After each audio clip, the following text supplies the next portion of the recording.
Hallelujah. Hallelujah. प्रभु को महिमा मिले। एक बार फिर से आज का बाइबल स्टडी में जो वेडनेसडे मच्छी मार्केट में होता है, आप सबका स्वागत है। और जो ऑनलाइन में सुन रहे हैं उनका भी स्वागत करता हूं मैं। प्रभु आशीष करे।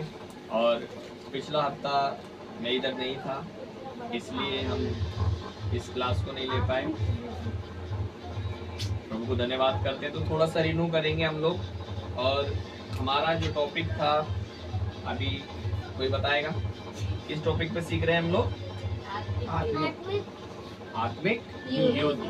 तो हम इस पे सीख रहे थे कि युद्ध है, बोलिए युद्ध है, युद्ध है, लेकिन मांस और लहू से नहीं नहीं है।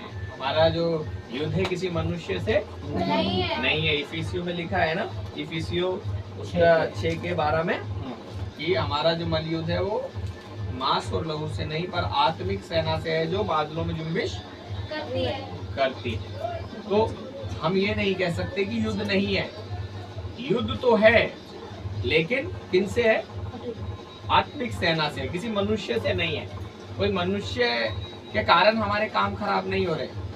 उन मनुष्यों को इस्तेमाल कर रहे हैं कोई, उनके पीछे जो दुष्ट है, जो शैतान का आत्मा है, वो उन्हें इस्तेमाल कर रहा है। तो बाइबल बताती है कि हम उसकी चाल से अनजान नहीं। हम उस दुष्ट की, वो शैतान की चाल से अनजान नहीं है। कोई ये नहीं कह सकता कि मैं तो अनजान हूँ, मुझे तो कुछ पता ही नहीं है। तो हम उसकी चाल से अनजान नहीं है। और हम ये भी जानते हैं कि हमारा युद्ध है, लेकिन मनुष्य से नहीं है, यानी कि मांस और लहू से नहीं है, यानी किसी मनुष्य से हमारा युद्ध नहीं है। तो कई बार आप देखेंगे, मैं एक पाशा जी की गवाही सुन रहा था। वो एक जगह पर अपने यूथ के साथ कहीं गए थे। तो जब वो यूथ के साथ गए थे तो वहां पर क्या हुआ, किसी बाहर की व्यक्ति ने आकर कुछ यूथ को बोला। तो वो पाशा जी ने पूछने की इच्छा से अपने यूथ को, उस व्यक्ति को भी नहीं बोला, उस लड़के को पूछा, अपने यूथ के लड़के को, कि क्या हुआ, बस इतना पूछा। और क्या हो गया आपको पता है? जो बाहर वाला व्यक्ति था, जो यूथ को कुछ कह रहा था, वो उसको इतना क्रोध आ गया, जबकि कुछ भी नहीं कहा गया था उससे। और पाशा जी ने अपने यूथ के किसी जन से पूछा था, मैं एक पाशा जी की गवाही बता रहा हूँ आपको। उन्होंने बताया कि देखो युद्ध कैसा है, कैसा युद्ध है। और वो बोलने लगा, हाँ क्या है, ऐसा करके अकड़ने लगा। तो वो पाशा जी बोले कि भैया मैं आपसे कुछ नहीं कह रहा, मैंने आपसे कुछ भी नहीं बोला है। और वो ऐसा करके वो पाशा जाके अपनी गाड़ी में बैठ गए। वो व्यक्ति, देखिए मैं आपको क्यों बता रहा हूँ ये, कि हमारा लड़ाई किसी मनुष्य से नहीं, मांस और लहू से नहीं है, उसके पीछे जो दुष्ट है उससे है। वो अपना गाड़ी में बैठ गए, तो भी ये व्यक्ति को शैतान उकसा रहा था उससे लड़ने के लिए। और ये गाड़ी के पास तक गया है, और ऐसा घूर घूर के गाड़ी के अंदर भी देख रहे हो। वो पाशा जी बता रहे थे। तो वो गवाही बता रहे थे अपने, कि देखो शैतान कैसा चाहता है कि मसीह लोगों को भड़काना, उनको अपने युद्धों से बाहर निकालना, मतलब प्रभु की साथ वाचाओं से बाहर निकालना उनको। तो जब उसने देखा कि गाड़ी में तो 6-7 और भी लड़के हैं, यूथ है साथ में, तो फिर वो थोड़ी देर तक खड़ा रहा और फिर वो चला गया। लेकिन वो पूरा इस तरीके से आ रहा था कि वो उस पास्टर जी से लड़े। समझ रहे? कई बार ऐसे लोग हमसे लड़ने के लिए आते हैं। आपको ध्यान रखना है, हमारी लड़ाई किससे है? आत्मिक सेना से है। युद्ध है, बोलिए युद्ध है। युद्ध है, लेकिन मांस और लहू से नहीं है। कई बार हम सोचते हैं ना, मेरा पापा मुझे क्यों बोलता है, मेरा मम्मी मुझे क्यों बोल रहे हैं, या मेरा क्या कहते हैं, मेरा सास मुझे क्यों बोल रहा है। कई वो लोग बोलते हैं, कई सास बोलता है मेरा बहू क्यों ऐसा कर रहा है, वो नहीं कर रहा। कई लोग बोलते हैं मेरा बेटा ऐसा क्यों करता है, मेरा बेटी ऐसे क्यों करता है, वो नहीं कर रहे। प्रार्थना कीजिए, उसके पीछे कुछ है जो उसको ऐसा करने में मजबूर कर रहा है। कई परिवारों में ड्रिंक करने वाले लोग होते हैं, और इस वजह से कई परिवार उदास हो जाते हैं कि अरे मैं मसीह हूँ, फिर मेरे परिवार में ऐसा क्यों हो रहा है। प्रार्थना कीजिए प्रार्थना से जीत जाएंगे। हालेलुया। हालेलुया। तो इसको आप ऐसा नहीं कह सकते, आप अनजान नहीं हो सकते। मैं कई बार एक उदाहरण देता हूँ कि एक कबूतर है और बिल्ली आई और कबूतर ने अपनी आंखें बंद कर ली। क्या बिल्ली भाग गई क्या? नहीं, बिल्ली भागी नहीं, बल्कि अगर उसे बचना है तो क्या करना पड़ेगा? उड़ना पड़ेगा, जगह छोड़ना पड़ेगा वो, क्योंकि उधर बिल्ली आ गया। हालेलुया। अच्छा, मैं आपको एक और बढ़िया बात बताता हूँ, ध्यान से सुनिए। मैं एक ऐसे ही मैंने फोन चलाते चलाते कुछ प्रभु का वीडियो देख रहा था, और जब मैंने बदला तो एक मेरे को सीन दिखा जिसमें एक गैंडा था। गैंडा समझते हैं ना? गैंडा गैंडा एक गैंडा था, और एक बहुत छोटा सा जंतु होता है, मुझे उसका नाम नहीं आ रहा लेना। वो बहुत शरारती होता है, यहाँ तक कि उससे हाथी भी हार मान लेता है। छोटा सा जंतु होता है बहुत, नहीं, वो बहुत तंग कर देता है। उसने क्या किया, गैंडे के पैर में अपने दांत गड़ा दिए। गैंडे ने कुछ भी फील नहीं किया।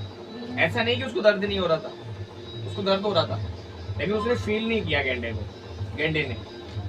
बस उसने क्या किया, वो उसके पैर से खून भी निकल रहा था गैंडे के, और उसने क्या किया, उसने अपनी जगह बदल दी। वो अभी तक जमीन पे चल रहा था और वो चलते चलते चलते नदी में चला गया। अब गैंडा तो लंबा तगड़ा है, वो पानी में तैर भी सकता है, चल भी रहा है, अंदर ही रह जाते हैं, है ना। लेकिन ये जो जंतु था, इसने उसके दांत गड़ा रखे थे, पैर में छोड़ नहीं रहा था। इसने क्या किया, ये डूब गया अंदर, और इसकी नाक में पानी चला गया, और फिर इसको अपनी पकड़ छोड़नी पड़ी जल्दी से। तो देखो, गैंडे ने क्या किया, उसने उसके प्रत्युत्तर नहीं दिया उसको। कई बार प्रत्युत्तर देने में हम फंस जाते हैं, याद रखिएगा। कई बार आप किसी चीज का बहुत प्रत्युत्तर दोगे ना, आप फंस जाओगे। उसको उत्तर मत दो। समझ में आया तो हट जाओ। हाँ, आपसे नहीं हो रहा ना। बाइबल कहती है यहोवा का नाम दृढ़ गढ़ है, धर्मी उसमें भागकर हर दुर्घटना से बच जाता है। जगह चेंज कर दो। हालेलुया।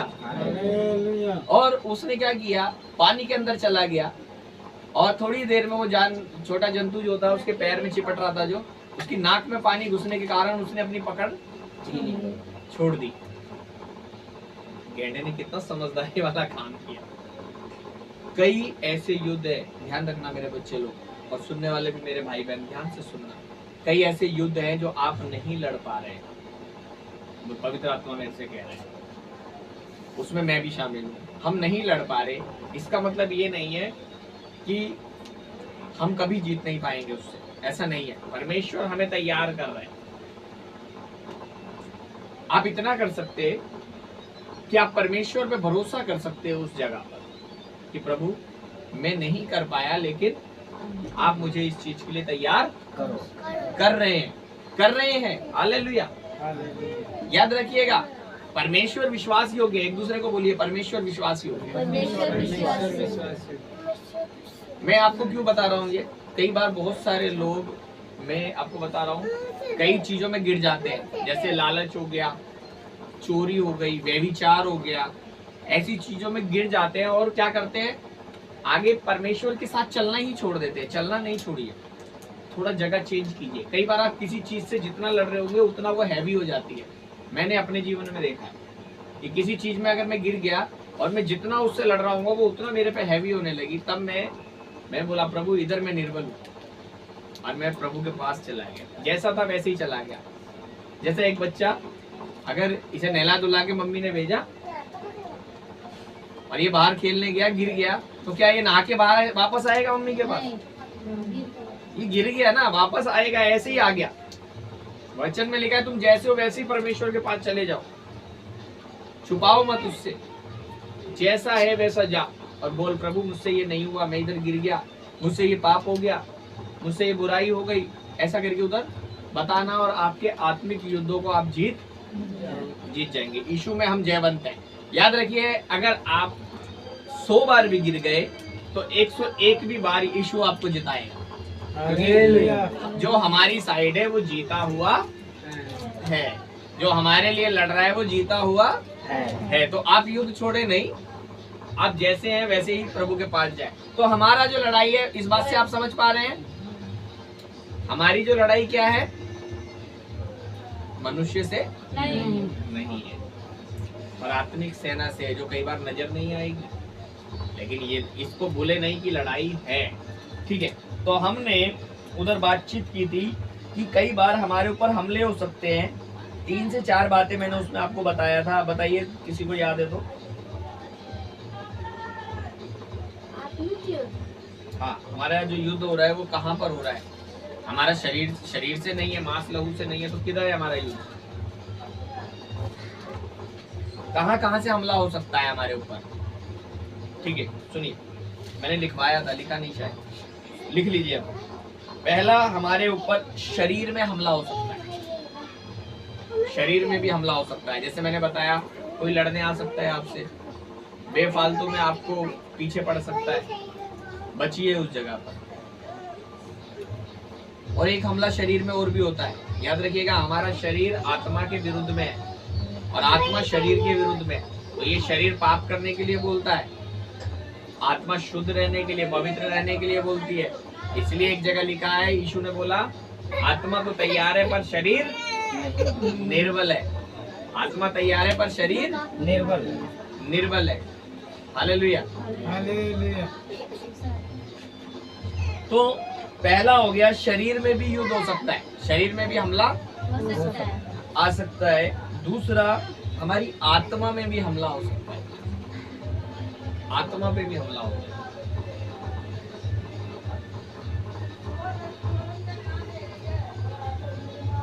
मैंने उस दिन भी बताया था, आप वो उस दिन का वीडियो भी होगा, आप देख सकते हो। आत्मा में भी हमला हो सकता है। तीसरा, धार्मिकता में भी हमला हो सकता है, धार्मिकता में भी हमला होता है। आपको पता है, यीशु ने आपको धर्मी बना दिया, यीशु ने कहा पूरा हुआ, अभी विश्वास किया, मन फिराया, बपतिस्मा लिया, तेरा उद्धार हुआ। तो यीशु के साथ चलना है तेरे को, उद्धार हो गया और हो रहा है और हो जाएगा, ये प्रक्रिया चल रही है। शैतान कहेगा कई बार, तू पापी है। धार्मिकता पे हमला, क्या बोलता है तू? धार्मिकता पे हमला कैसे होता है? बोलता है तू पापी है। कई बार कई मसीह लोग, मैंने बताया था, पाप की क्षमा मांग चुके होते हैं, लेकिन शैतान, परमेश्वर क्षमा कर चुका होता है, शैतान बार बार कहता है नहीं नहीं तूने ये किया है। तो वो बार बार क्षमा मांगते हैं, परमेश्वर कहता है ये किस लिए मांग रहे हैं मुझे क्षमा, मैं तो क्षमा कर चुका हूँ। कई बार हमने क्षमा कर चुका है, लेकिन शैतान दोष लगा रहा है, तो ध्यान मत दीजिए उसकी तरफ। एक वचन में लिखा है, यीशु ने कहा यूहन्ना में अध्याय 15 उसके 4 वचन में, तुम तो उस वचन के कारण जो मैंने तुमसे कहा शुद्ध हो। क्या लिखा है? मेरे कहे हुए वचन के कारण शुद्ध हो, अपने कारण शुद्ध नहीं हो। तुम तो उस वचन के कारण जो मैंने तुमसे कहा क्या है? शुद्ध हो। तो प्रभु के कारण हम शुद्ध है, हम जीते हुए हैं। हालेलुया। ठीक है, तो ये 3 हमले होते हैं, और हमने आगे इन चीजों पे थोड़ी सी बातचीत भी की थी।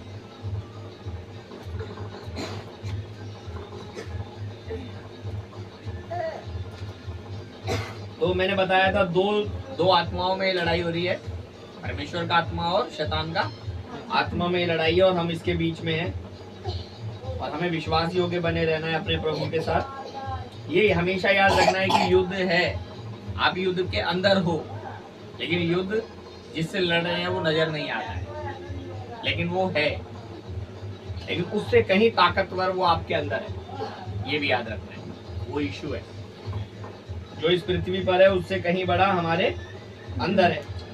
ठीक है, एक 4 चीज और देखेंगे हम। हमने सीखा था पिछली बार, मन में युद्ध होता है, हमारे मन में भी युद्ध चलता है। आपके मन में बातें डाल सकता है शैतान, मन में ही डालता है, लेकिन वो जीत नहीं सकता है, वो मन में बात डाल सकता है। मन में युद्ध होता है, हमारे विश्वास में युद्ध होता है। यीशु ने क्या बोला? तुम्हारे अंदर अगर राई के दाने बराबर भी विश्वास है तो तुम पहाड़ से कहोगे उखड़ जा और उखड़ जाएगा। इस सहतूत के पेड़ को कहोगे उखड़ जा और समुद्र में जा लग तो वो हो जाएगा। हो जाएगा। लेकिन विश्वास कर और संदेह ना करे तो हो जाएगा। मालिक हालेलुया। राई के दाने बराबर भी विश्वास है और कहेगा और संदेह नहीं करेगा तो हो जाएगा। तो विश्वास में भी युद्ध है हमारे, आज्ञाकारिता में भी युद्ध है। आज्ञा मानने नहीं देना चाहता कि आप आज्ञा मानो। आप 2 महीने आज्ञा मानोगे, तीसरे महीने आप बोलेगा छोड़ दे। आज्ञाकारिता में भी युद्ध करता है वो आपके। देखो वो मन में युद्ध करेगा आपके और आपके विश्वास के लिए युद्ध करेगा, आपका विश्वास चला जाए। वो आपके आज्ञाकारिता होने में युद्ध करेगा कि आप आज्ञा तोड़ो। आपकी प्रार्थना में युद्ध करेगा कि आपकी प्रार्थना बंद कराए। पर्सनल प्रेयर पे ज्यादा हमला करता है, याद रखिएगा। संगति और पर्सनल प्रेयर पे उसका कुछ ज्यादा हमला रहता है, विशेष पर्सनल प्रेयर पे ज्यादा हमला रहता है। क्योंकि पर्सनल प्रेयर से परमेश्वर से एक सामर्थ आपको मिलती है और संगति करने से परमेश्वर के दास लोगों के द्वारा अनुभव आपको प्राप्त होते हैं। और वो क्या करता है, प्रार्थना में भी युद्ध करता है कि आप प्रार्थना ना करो। हमने पिछली बार सीखा था। आप पिछली बार वीडियो जो बाइबल स्टडी का वीडियो आप उसको दोबारा से देख सकते हो। कई बातें हमने सीखी थी। ठीक है, आज हम इफिसियों अध्याय 5 और जो होमवर्क मैंने दिया था उसका 1 से 13 तक हम उसको थोड़ा पढ़ेंगे। और उसमें से हम शरीर के काम, जो ज्योति के काम है उसको अलग लिखेंगे और जो अंधकार के काम है उसको अलग लिखेंगे। तो सब लोग इसको ऐसा करेंगे और एक जना हमें से पढ़ेगा धीरे धीरे करके, तेज आवाज में धीरे धीरे करके पढ़िए। अध्याय 5 1 से 13 तक। इसलिए प्रिय बालकों की नाई परमेश्वर के सदृश बनो और प्रेम में चलो, जैसे मसीह ने भी तुमसे प्रेम किया और हमारे लिए अपने आप को सुखदायक सुगंध के लिए परमेश्वर के आगे भेंट करके बलिदान कर दिया। तो देखिए यहाँ लिखा है प्रेम, जैसा यीशु प्रेम में चला हमारे लिए वैसे ही हम भी प्रेम में चले। तो प्रेम क्यों किसका काम है? अंधेरे का काम है, ज्योति का काम है? ज्योति का काम है। तो ज्योति में लिखिए इसको। एक जगह लिखिए ज्योति के काम और अगली जगह लिखिए अंधेरे के काम। अब प्रेम जो है वो ज्योति का काम है। ठीक है, ये होमवर्क था, आप लोग नहीं करके लाया इसलिए दोबारा कराना पड़ा। ठीक है, पढ़िए तीसरा वचन। और जैसा पवित्र लोगों के योग्य है वैसा तुम में व्यभिचार और किसी प्रकार अशुद्ध काम या लोभ की चर्चा तक ना हो। हाँ, अब ये तीसरे वचन में देखिए, यह लिखा है जैसा पवित्र लोगों के योग्य है। पवित्रता अंधेरे का काम है, ज्योति का काम है? ज्योति में। तो लिखिए ज्योति में लिखिए, पवित्र रहना ज्योति का काम है। वैसे ही तुम व्यभिचार, ये व्यभिचार अंधेरे का काम है ज्योति का? अंधेरे। इसको लिखिए अंधेरे का, इसको अलग लिखिए, अंधेरे का काम है व्यभिचार, अंधेरे का काम है। और किसी प्रकार की अशुद्ध काम जैसा व्यभिचार एक अशुद्ध काम है ना? गंदा देखना, जैसे गाली देना, ये सब क्या है? अशुद्ध काम है। तो किसी ये कौन से काम है? अंधेरे के काम है ना? अशुद्ध काम कई प्रकार के हैं, है ना? उनको आप अंधेरे के काम में लिख सकते हो। लोभ भी एक अंधेरे का काम है। हालेलुया। याद रखिएगा, लोभ करना भी एक अंधेरे का काम है। अभी लोभ में क्या क्या आता है? वस्तु का, पैसे का और भी कई चीजों का, है ना? अगर आप 10 आज्ञाओं में पढ़ेंगे तो लिखा है ना, लालच ना करना। तो वहाँ अगर आप पढ़ोगे तो वहाँ लिखा है ना तो किसी के घर का, ना किसी के बैल का, ना किसी के गधे का, ना किसी के नौकर का, ना किसी की पत्नी का, किसी भी प्रकार की किसी भी वस्तु का लालच नहीं करना। तो किसी और की चीज का लालच करना वो क्या है? लोभ है। और अब मान लीजिए सही जगह पर ना देना, वो भी एक तरीका का लोभ है। जैसा मैं यूपी जाता था और यहाँ दिल्ली में तो अभी तारे बदल गई थी। तो हमारे यूपी में, हमारा बहुत साल पहले की बता रहा हूँ, अभी तो हमारे परिवार बहुत अच्छे हो गए उधर यूपी में, प्रभु को धन्यवाद करता हूँ। तो उस समय पे वो तार डालते थे, तो मैं एक दो बार देख लिया, तो मैंने उनको पहले तो वचन से सिखाया, फिर इतना प्रेम में हम बढ़ चुके हैं, प्रभु को धन्यवाद करता हूँ, इधर भी दिल्ली में भी और बाहर भी, कि कोई हमारा भाई बहन, हम इतना प्रेम में आपस में बढ़ गए कि हम गलती का अगर करते हैं एक दूसरे को तो हम वचन से भी सिखाते हैं, और वैसे भी बोल देता हूँ मैं कि भैया ये सही है, ये गलत है, ऐसा मत करो। तो मैंने उस बहन को बोला, मैंने कहा बहन ये तो सरकार की चोरी है, ये नहीं करना है। तो प्रभु को धन्यवाद हो, और उन्होंने उस चीज को धीरे धीरे करके हटा दिया। आज की डेट में वो ऐसा कुछ भी काम नहीं कर रहे, कोई गांव में करे ना करे, वो नहीं करना परिवार। प्रभु को धन्यवाद कर रहे। तो ये जहाँ नहीं, जहाँ देने वाला चीज है वहाँ नहीं देना, वो भी क्या है, एक प्रकार का लोभ है ना। देने वाली चीज सही जगह पर देना है ना, आपका बिजली का बिल देना है ना, पानी का बिल देना है ना, जो चीज देने वाली उसको देना है। आपका पत्नी का जो हक है, बच्चे का जो हक है, उधर देने का है। वो आपके पति का जो हक है, पत्नी को जैसा उसको अच्छा रखना चाहिए, अपना पति को देखभाल, अपना बच्चों को देखभाल, वो अच्छा होना चाहिए। वो लोभ वाला बात, उधर जहाँ देने वाला चीज है वो देना है ना। कलीसिया में जो चीज देना है वो देना है ना। जो चीज परमेश्वर ने वचन में देने के लिए ठहराया है, उसको नहीं देना भी क्या है, वो एक तरीके का लालच, लोभ है। तो वो भी लोभ किसका काम है, बोलो अंधकार का, अंधेरे में लिखो, अंधेरे का काम है। तो जो चीज जहाँ देनी है उसको नहीं देना भी, कई लोग टैक्स नहीं देते, अंधेरे का काम है। तो अंधेरे वाला काम है वो, उसको लिखिए, अंधेरे का काम। और आगे लिखिए, और ना निर्लज्जता, पढ़िए चौथा वचन, और न निर्लज्जता, न मूढ़ता तो की बातचीत।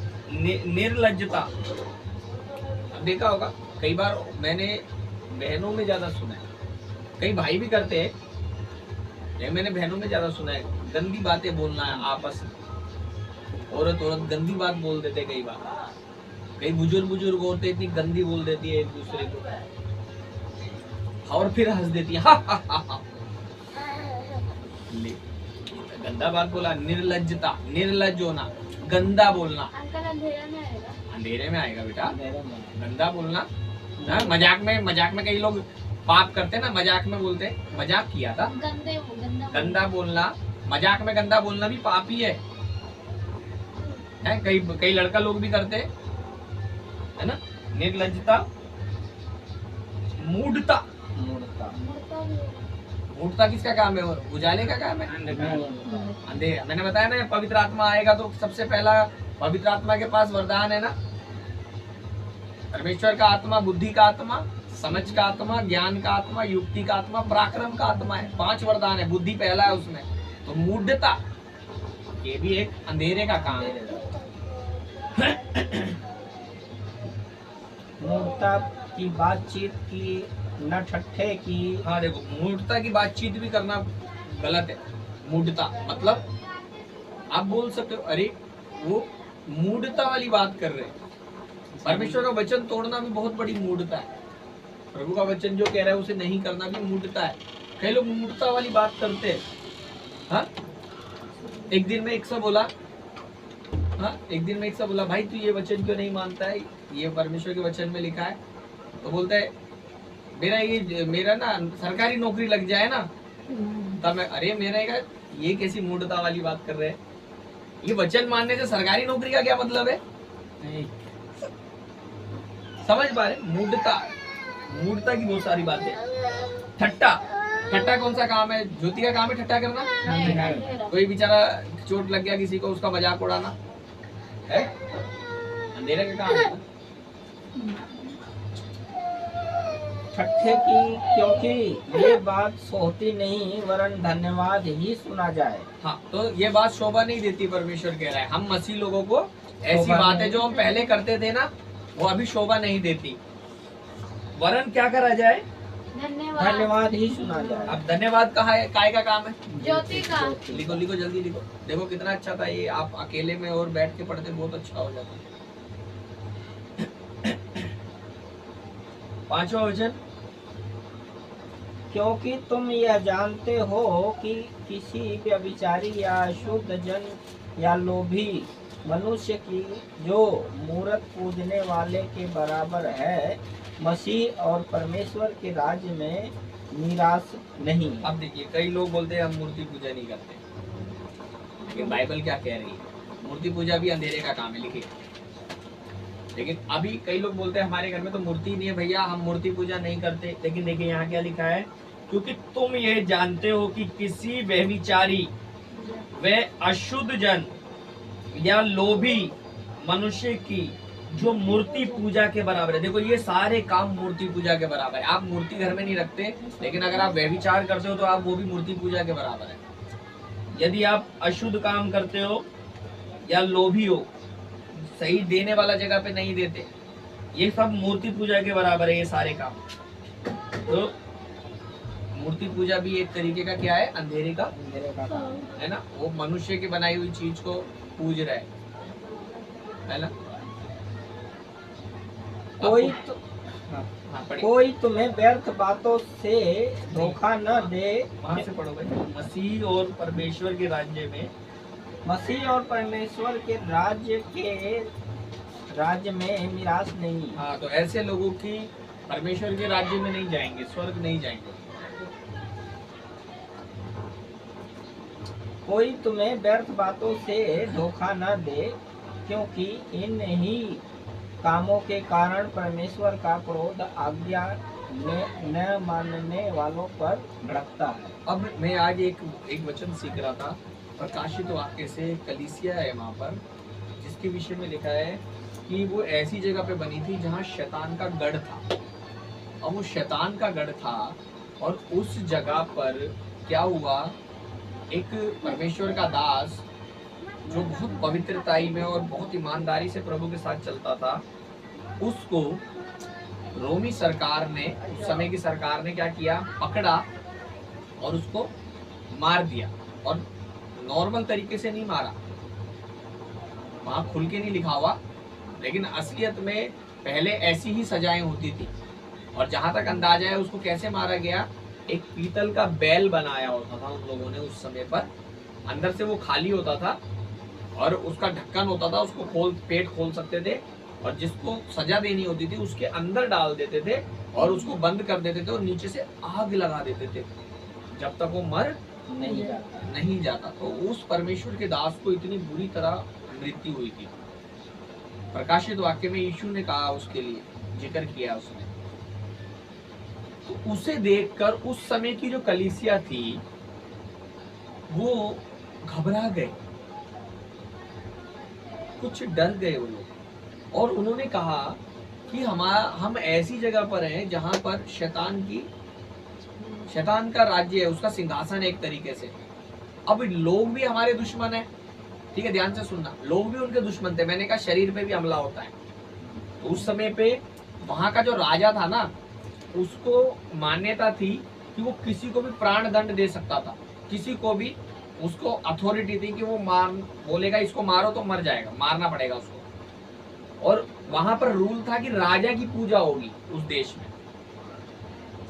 अब राजा की जो पूजा नहीं करेगा वो देशद्रोही कहा जाएगा, ऐसा था उस समय पर, ठीक है।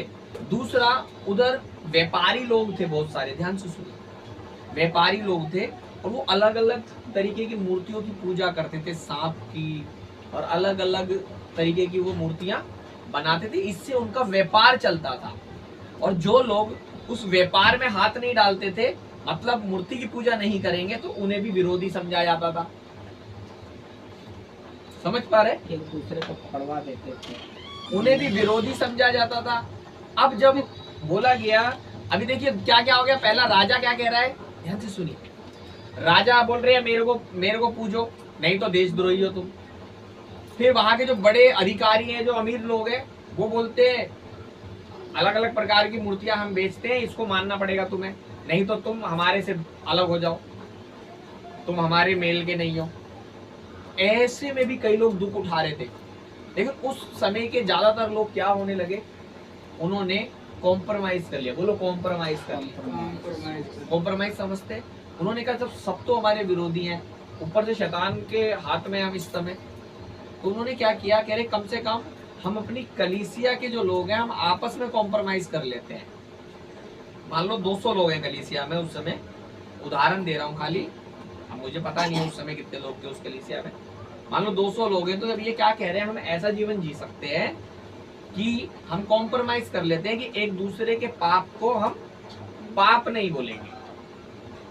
और उस कलीसिया में ऐसा मशहूर हो गया था कि हमारा शरीर अलग है, हमारी आत्मा अलग है, बिल्कुल अलग है, लेकिन वो बोल रहे थे हम शरीर से तो पाप कर सकते हैं, लेकिन हमारा न्याय तो आत्मा से होगा।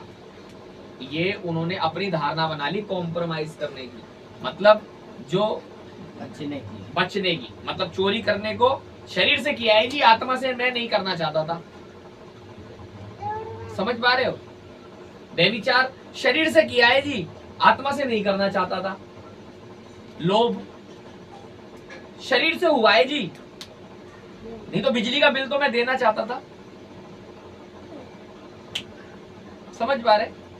कर भंडार में देने वाली चीज, जो परमेश्वर के भवन में देने वाला है, जो चीजें दान है, दसवांश है, जो भी भेंट है परमेश्वर के भवन की, शरीर में हुआ है जी, आत्मा में तो मैं करना चाहता था। ऐसा करके उन्होंने कॉम्प्रोमाइज कर लिया। अब परमेश्वर उधर ही एक कलीसिया, और आप प्रकाशित वाक्य में पढ़ोगे, अगर आपको पर्सनल ये आयतें चाहिए तो मैं दे सकता हूं इनको आपको बाद में। अगर आप देखोगे उधर ही एक कलीसिया ऐसी थी जिसकी यीशु मसीह बढ़ाई कर रहा था कि वो इतने निर्बल हो गए थे, कमजोर हो गए थे, फिर भी परमेश्वर का वचन नहीं तोड़ा था उन्होंने। अध्याय 3 में लिखा है, प्रकाशित वाक्य अध्याय 3, कि मैं तुम्हारी सामर्थ्य को तो जानता हूं कि तुम कमजोर तो है, पर तूने मेरा इनकार नहीं किया। तूने वचन माने हैं, तूने बात मानी है। तो इधर एक तो ये कलीसिया थी जो कॉम्प्रोमाइज नहीं कर रही थी, निर्बलता के अंदर भी यीशु उनकी बढ़ाई कर रहा है।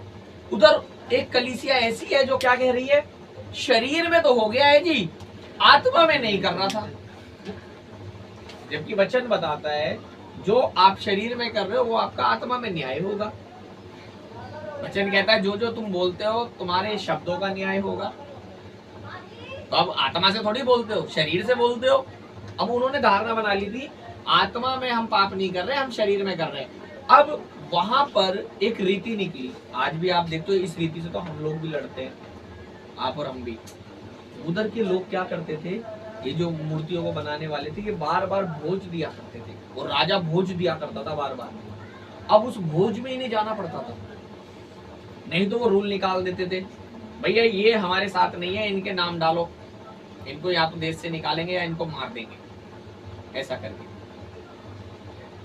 अब इन्होंने कॉम्प्रोमाइज कर लिया। इन्होंने क्या किया, उनके भोजों में भी जाते थे, चढ़ी हुई चीजें भी खाते थे, और ऐसे ऐसे करके इन्होंने विलाम के विषय में सुना है आपने? समय काटा। विलाम एक भविष्यद्वक्ता था जो परमेश्वर का भविष्यद्वक्ता था, लेकिन कॉम्प्रोमाइज वाला जीवन सिखाता था लोगों को। हाँ प्रभु का दास, लेकिन कॉम्प्रोमाइज करना सिखाता था लोगों को कि कोई बात नहीं, प्रभु क्षमा कर देता है भाई, हमें भी पता है, लेकिन न्याय करेगा। तो विलाम की शिक्षा पे चलने लग गए थे ये लोग।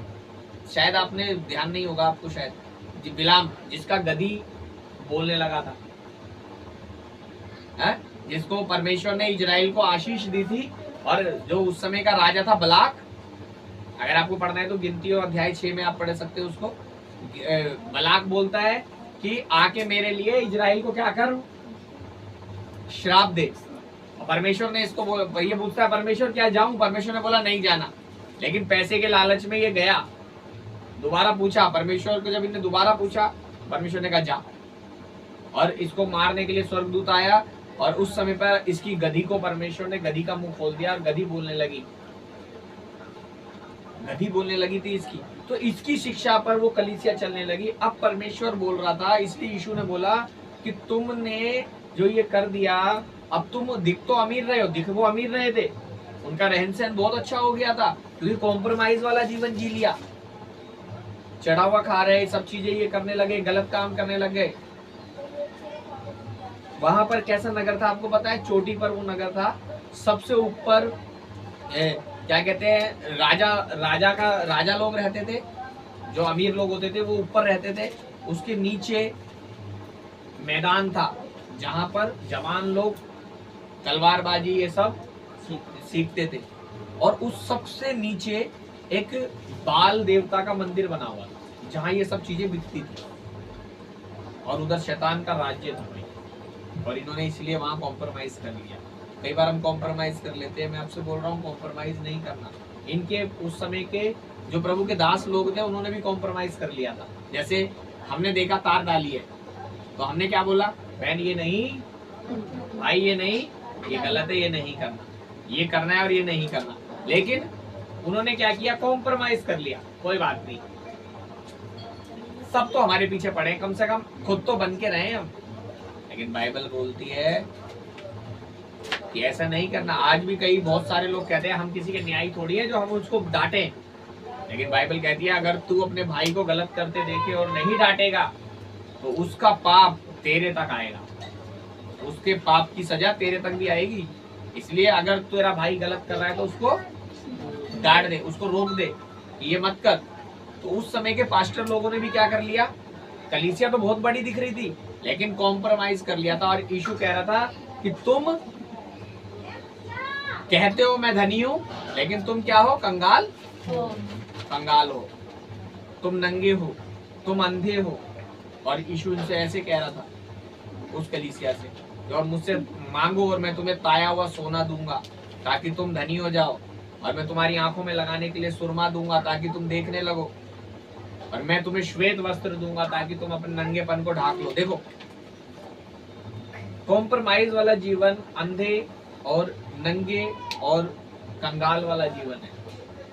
इसीलिए मेरे भाई मेरे बहन, कई बार हम सोचते हैं अरे ये पास्टर जी मुझे क्यों बोल रहा है, ये भाई मुझे क्यों डांट रहा है, ये बहन मुझे क्यों डांट रही है। अच्छा है, वो आपकी गलती पे डांटने वाला अच्छा होता है, क्योंकि स्वर्ग जाने वाली कलीसिया ऐसी ही है जो कॉम्प्रोमाइज नहीं करेगी। Hallelujah, hallelujah. तो उस समय ऐसा होने लगा और वहां पर ये लोगों ने कॉम्प्रोमाइज कर लिया। इस कलीसिया के विषय में अगर आपको पढ़ना है, प्रकाशित वाक्य में 7 कलीसियाओं का जिक्र है। ये कलीसिया का जिक्र भी वहीं पे है, पहले 1 से 7 अध्यायों के बीच में ही है, और 1 से 3 अध्यायों के बीच में ही लिखा हुआ है। ये सब आप पढ़ सकते हैं इसको प्रकाशित वाक्य में। ठीक है, आगे पढ़ेंगे हम। कहाँ पे थे? निराश नहीं है, क्योंकि कोई तुम्हें व्यर्थ बातों से धोखा न दे, क्योंकि इन ही कामों के कारण परमेश्वर का क्रोध आज्ञा न मानने वालों पर भड़कता है। हाँ, तो देखिए यही मैंने बताया आपको, कॉम्प्रोमाइज वाली कलीसिया में नहीं जाना है। आज बहुत सारे जगह कॉम्प्रोमाइज, ठीक है कोई बात नहीं है, बीड़ी तो पी रहा है, क्या हो गया, दारू थोड़ी पीता है, बीड़ी तो है ना। साल भर में तो एक बार ही तो पिया, क्या हो गया कुछ। वो कॉम्प्रोमाइज वाला नहीं चलेगा, तो ठीक करना होगा हमें। हालेलुया, हालेलुया, है ना। तो ऐसे लोग स्वर्ग के वारिस नहीं होंगे। 9वां वचन, 7वां, इसलिए तुम उनके सहभागी न हो।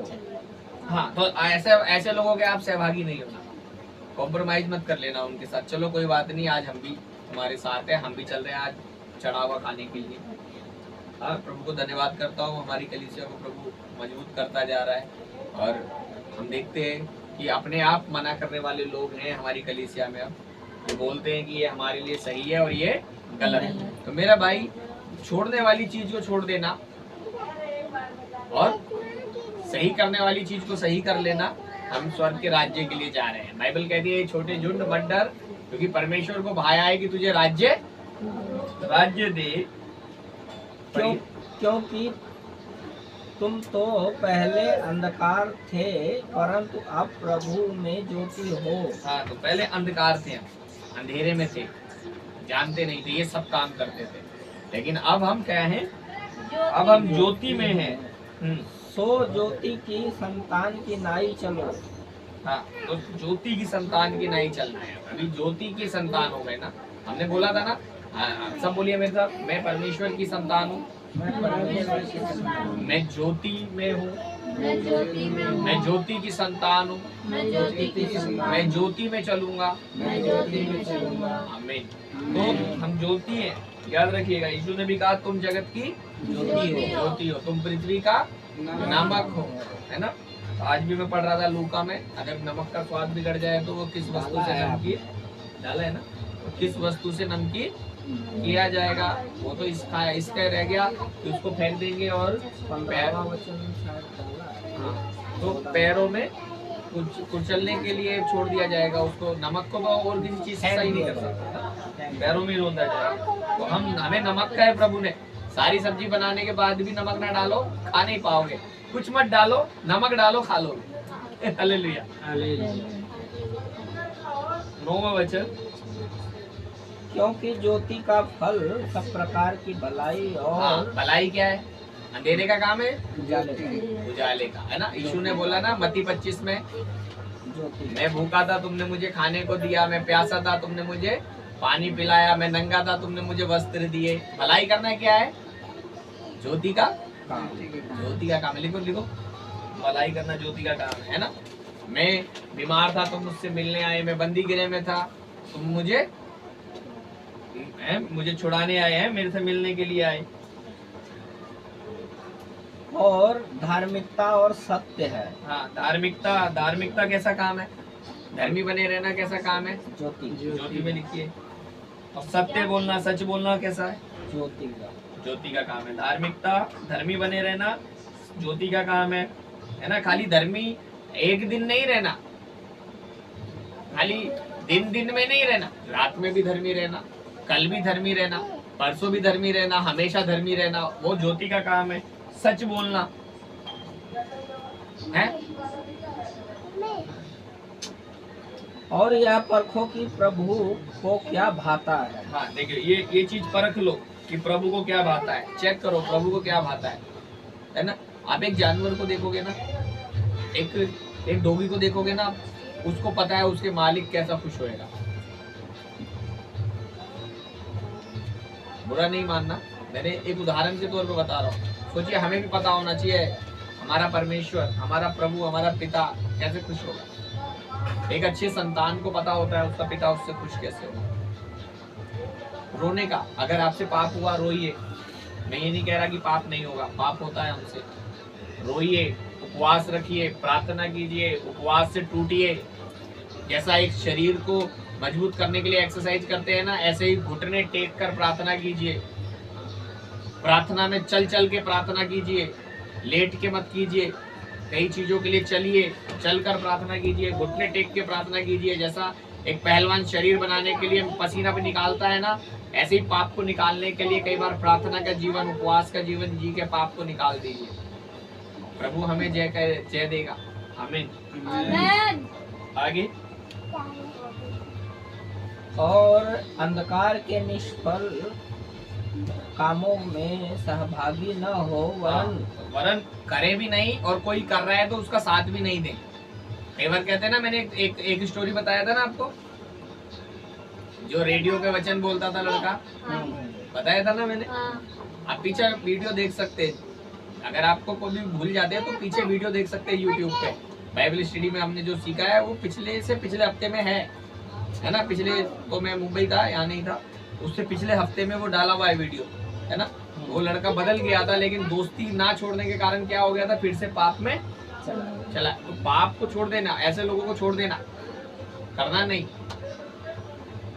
आगे, वरन उन पर उलाहना दो। हाँ, वरन ऐसे लोगों को उलाहना देना था। उस लड़के को क्या बोलना था, नहीं भाई मेरा दोस्त है, अच्छी बात है, लेकिन दारू मेरे घर में नहीं आएगा। लेकिन इसने क्या किया, अपने घर में थोड़ा सा जगह, और क्या हो गया, और एक दिन दोबारा ही उसमें गिर गया। ऐसा लोगों को उलाहना देना, कहना तेरे को शर्म नहीं है क्या, मैं अच्छे रास्ते पे चल रहा हूँ, तू मेरा दोस्त है दुश्मन है, तू मुझे वापस खींचना चाहता है। उलाहना देना, वो भी छोड़ेगा, वो भी आपके पास आएगा कि यार इसे क्या हो गया, ये बदल कैसे गया। आमीन। 12, क्योंकि उनके गुप्त कामों की चर्चा भी लाज की बात है। देखिए उनके गुप्त काम, गंदे काम जो वो करते हैं, उनको चर्चा करना भी लाज की बात है। आप देखना कई कई दोस्त मिलते हैं, जब पुराने गंदी बातें करना शुरू करते हैं। कई बहन औरतें मिलेंगी, बुजुर्ग मिलेगा, गंदी बातें, पुरानी बातें, ऐसा बातें करते हैं। लिखा है उनके गुप्त कामों की चर्चा भी लज्जा की बात है। पर जितने कामों पर उलाहना दिया जाता है वे सब ज्योति से प्रकट होते हैं। हाँ, तो देखिए तो उस चर्चा करना, उन बातों को चर्चा करना क्या है, ज्योति का काम है या अंधेरे का? लिखो उसको, उन गंदे कामों की चर्चा करना भी अंधेरे का काम है। और उलाहना देना, उन कामों को उलाहना देना ज्योति का काम है अंधेरे का? ज्योति का। उसको लिखो, उलाहना देना है, ऐसे लोगों को उलाहना देना है, उनके साथ बैठना नहीं है, उलाहना देना है उनको।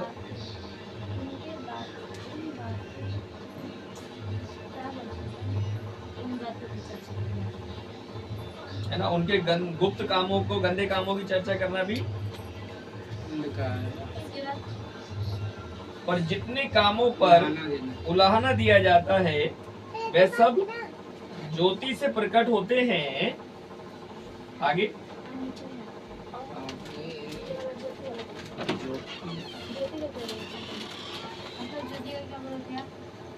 क्योंकि जो सब कुछ को प्रकट गलत करता कामों को उलाहना देना वो भी ज्योति का काम है। ज्योति में लिखो, उलाहना देना अच्छा है, उनके साथ मिलना गंदा है, गलत है। उनकी चर्चा करना, हाँ ठीक है, हाँ ठीक है, सहभागी न हो। उनके साथ नहीं, ऐसा नहीं करना। उनको उलाहना देना ज्योति का काम है, और उनके साथ मिलना, उनकी चर्चा करना वो अंधेरे का काम है। कोई बात नहीं, ऐसा नहीं करना, है ना। क्योंकि जो सब कुछ को प्रकट करता है वह ज्योति है। हाँ, जो सब बातों को प्रकट करेगा वो क्या है? ज्योति है। आमीन आमीन, है ना। इसका सामर्थ्य वचन देखिए, 14वां वचन बड़ा सामर्थ्य है इसमें। इसलिए प्रभु ने बोला, इस कारण वह कहता है, हे सोने वाले जाग और मुर्दों में से जी उठ, तो मसीह की ज्योति तुझ पर चमकेगी। देखो, ये पूरा दुनिया क्या है? मुर्दों का बस्ती है। इसलिए लिखा है, हे सोने वाले जाग और मुर्दों में से जी उठ। मुर्दों की बस्ती में से जी उठ, तब मसीह की ज्योति तुझ में चमकेगी। अगर उनके जैसे काम करने लग गया तो तू भी उनके जैसा ही है। लेकिन अगर तू वहां से निकल कर आ गया तो क्या हो जाएगा? तेरे अंदर मसीह की ज्योति।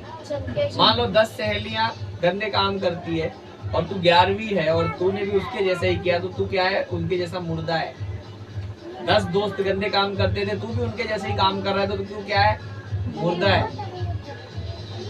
अगर तूने उनसे अलग काम किया और उन्हें उलाहना दिया, उन्हें डांटा, तू क्या है? तू मुर्दे में से जी उठा। अब तुझ में मसीह की ज्योति चमकेगी। हालेलुया। मसीह की ज्योति चमकने के लिए गलत कामों को छोड़िए और उन कामों के लिए उलाहना देना शुरू कीजिए। कई लोग बोलते हैं, हम क्या न्यायी हैं जो हम यूँ बोलते हैं कई लोग, हम क्या न्यायी हैं जो हम उनको कुछ कहें। मैं आपको बता रहा हूँ, अगर आप उनको कुछ नहीं कह रहे तो परमेश्वर आपसे पूछेगा। इसलिए उलाहना दीजिए उनको कि ये गलत है। बोले आमीन आमीन, है ना। ज्योति की संतान बने। हमने ज्योति के कामों को देखा। ये सब चीजें हमने जो था, ये सब चीजें होमवर्क की थी, आप लोग नहीं करके आए इसीलिए कराना पड़ा है। लेकिन नेक्स्ट टाइम इनको अच्छी तरह याद कर लीजिए और अगली बार जो हम सीखेंगे, आज हम यहीं पे बंद कर रहे हैं, क्योंकि अगर अब स्टार्ट करूंगा तो काफी लंबा जाएगा। अगली बार के लिए पूरा प्रिपेयर होके आए, याद करके आए इन सब चीजों को। और मैं तो कह रहा हूँ, पता है क्या किया कीजिए, जिस दिन आप यहाँ आना है उससे एक दिन पहले आधे घंटे का देखिए, आधे घंटे का ही था, उसको देख लीजिए, रिपीट कर लीजिए, आपको बहुत अच्छा हो जाएगा। आगे बंद करेंगे, प्रार्थना करेंगे। स्वर्गीय पिता, धन्यवाद करते आज का बाइबल स्टडी के लिए। प्रार्थना करते हैं पिता, ये बाइबल स्टडी के द्वारा जितने भाई बहन यहाँ फिजिकल में सुनते हैं और नोट्स बनाते हैं प्रभु, और जितने ऑनलाइन हमें देखते हैं पिता, सबके जीवन पर मसीह की ज्योति चमके और प्रभु वो अंधेरे के कामों को छोड़कर ज्योति में, उजाले में आने के लिए तैयार हो जाए। प्रभु सहायता प्रभु अनुग्रह करे अपने सब बच्चों। हाँ प्रभु, हम पर अनुग्रह कर, हमें आशीष दे, और अपने मुख का प्रकाश हम सब पे चमका। प्रभु धन्यवाद, सब कुछ तेरे लहू में छुपाता हूँ, सब कुछ तेरे हाथों में सौंपता हूँ। जितने भाई बहन शामिल हुए, चाहे फिजिकल चाहे ऑनलाइन, सब पर तेरा हाथ चाहता हूँ, सब पे तेरा अनुग्रह हो। इस घर के लिए भी हम आशीष चाहते हैं, इस परिवार के लिए। तू बड़े और हम घटे पिता, यीशु के नाम में मांगते हैं, जोर से बोले आमीन आमीन।